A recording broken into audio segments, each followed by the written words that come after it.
Olá, você está no canal Os Federais do Ensino, Papo de Trânsito. E o papo de hoje é sobre aquela dúvida que sempre aparece nas ruas. E aí, rebocar com motocicleta, pode ou não pode? Quais são as regras?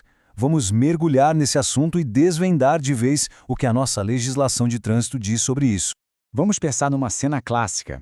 A moto de um colega quebra no meio do caminho. A primeira ideia, aquela que surge no instinto, é amarrar uma corda e ajudar, certo? Mas será que essa atitude solidária é permitida? Ou pode acabar virando uma dor de cabeça com a fiscalização? A resposta, olha, pode te surpreender. Para a gente entender essa história direito, precisamos conhecer a regra principal. No centro de tudo, tem uma infração específica, que está lá no Manual Brasileiro de Fiscalização de Trânsito. O código dela é 708.00. É essa norma que vai dizer o que pode e o que não pode. E o que essa infração diz, afinal? A definição é super direta, não deixa margem para dúvida. É infração conduzir motocicleta, motoneta ou ciclomotor rebocando outro veículo. Percebe? A lei vale para os três tipos, então a regra geral é bem clara, não pode. Ok, a regra é não poder. Mas e se alguém for pego desrespeitando essa regra? O que acontece na prática? Bom, as consequências vão bem além de um simples puxão de orelha. Vamos dar uma olhada no que pesa no bolso e, claro, na pontuação da CNH. Para começar, a primeira consequência vai direto para a habilitação. Quem comete essa infração leva 5 pontos na Carteira Nacional de Habilitação. 5 pontos já é uma pontuação que faz a gente pensar duas vezes, não é mesmo? E esses 5 pontos têm um motivo. A infração é considerada de natureza grave. Isso mostra que, para a lei, essa não é uma manobrinha boba. É vista como algo realmente perigoso no trânsito, que coloca a segurança em risco. E não para nos pontos não. Tem mais duas consequências imediatas. Primeiro, a multa, que corresponde a uma infração grave. E segundo, uma medida administrativa importante, a retenção do veículo até a situação ser resolvida. Ou seja, a moto fica ali, parada. Não dá para simplesmente seguir viagem.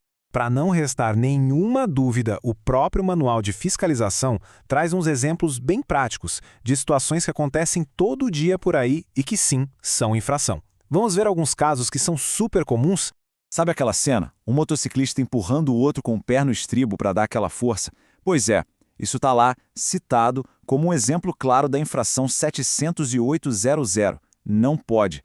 A manobra é considerada para todos os efeitos como rebocar outro veículo. E o nosso primeiro exemplo lá do começo, de usar uma corda ou um cabo, também sem chance. É um caso clássico de infração. Exatamente essa conduta que a lei quer proibir, para garantir a segurança de todo mundo na via. Agora se liga nessa, que talvez pouca gente saiba. Se um ciclista estiver pegando uma carona, segurando ali na alça da garupa da moto, o condutor da moto também está cometendo essa infração. É isso mesmo. Para a lei, a bicicleta é vista como um veículo sendo tracionado de forma irregular e, vamos combinar, perigosa pra caramba. Ué, mas então quer dizer que não existe jeito nenhum de uma moto rebocar alguma coisa? Então existe. Tem uma única, uma só e muito específica exceção para essa regra: o uso de um semi-reboque. Mas atenção, as condições para isso são bem rigorosas. O ponto principal é esse aqui. A regra geral, o padrão, é que é proibido rebocar. A única brecha que a lei abre é para o uso de um semi-reboque. Mas não é qualquer carretinha, não. Ele precisa ser homologado e atender a uma série de pré-requisitos, tanto da moto quanto do próprio reboque. Então vamos detalhar essas condições. Para usar um semi-reboque legalmente, não basta só comprar e engatar na moto, não. Tem uma listinha de exigências que precisa ser cumprida direitinho para garantir a segurança e andar dentro da lei. Primeiro, os requisitos da moto. O motor precisa ter mais de 120 cilindradas. Segundo, e isso é muito importante, a capacidade máxima de tração, o CMT, precisa estar lá, escrita no documento do veículo. Se não tiver essa informação, a combinação já é irregular. E por fim, o engate tem que seguir as normas de uma resolução específica do CONTRAN. Agora, vamos para os requisitos do semi-reboque. Ele tem que ser homologado pela Senatran, que é o órgão máximo de trânsito, e tem que ser feito exclusivamente para motos.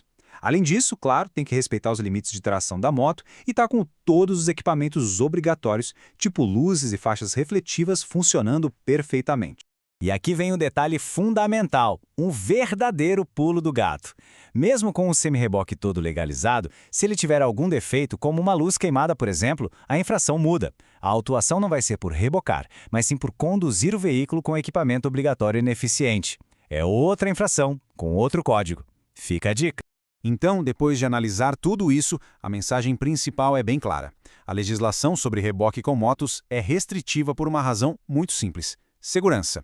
Por isso, a melhor recomendação é, se pintar a dúvida, não reboque. Chamar um guincho ou arranjar outra solução é sempre o caminho mais seguro e, claro, o legal. Federais do Ensino, um papo melhor para um mundo melhor. Este conteúdo foi produzido por J. Nascimento. E se esse conteúdo foi útil de alguma forma, já sabe, né? Deixe o seu like e siga as nossas redes sociais para mais papos como este. O nosso contato está aí na tela.